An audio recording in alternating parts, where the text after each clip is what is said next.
पालघर जिल्ह्यातील बोईसर तारापूर MIDC मध्ये औद्योगिक दुर्घटनांचे सत्र थांबण्याची चिन्हे दिसत नसताना बुधवारी 1 जुलैला केमेट इंडस्ट्री या रासायनिक कारखान्यात भीषण स्फोटाची घटना घडली। MIDCतील N74 प्लॉट क्रमांकावरील या कारखान्यातील रिएक्टरमध्ये अचानक झालेल्या स्फोटामुळे संपूर्ण परिसर हादरून गेला।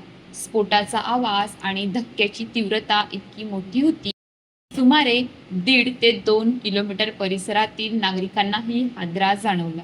घटनेनंतर कारखान्यात एकच गोंधळ उडाला। स्थानिक प्रशासन, अग्निशमक दल, संबंधित यंत्रणा तातडीने घटनास्थळी दाखल होत कार्य सुरू करण्यात आले। या दुर्घटनेत प्रमोद आणि कमलेश हे 2 कामगार गंभीर जखमी झाले असून त्यांना तातडीने बोईसर रुग्णालयात दाखल करण्यात आले आहे। त्यांच्यावर उपचार सुरू असून त्यांच्या प्रकृतीवर वैद्यकीय पथक लक्ष ठेवून आहे।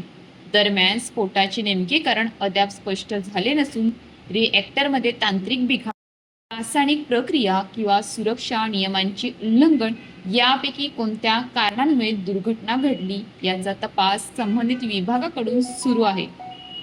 तारापूर MIDC मध्ये वारंवार घडणाऱ्या आणि आगीच्या कामगारांच्या सुरक्षेचा प्रश्न पुन्हा एकदा ऐरणीवर आला। औद्योगिक सुरक्षा नियमांची काटेकोर अंमलबजावणी होत आहे का? तसेच संबंधित कारखान्यांमध्ये नियमित सुरक्षा तपासणी केली जाते का? याबाबतही गंभीर उपस्थित होत आहेत।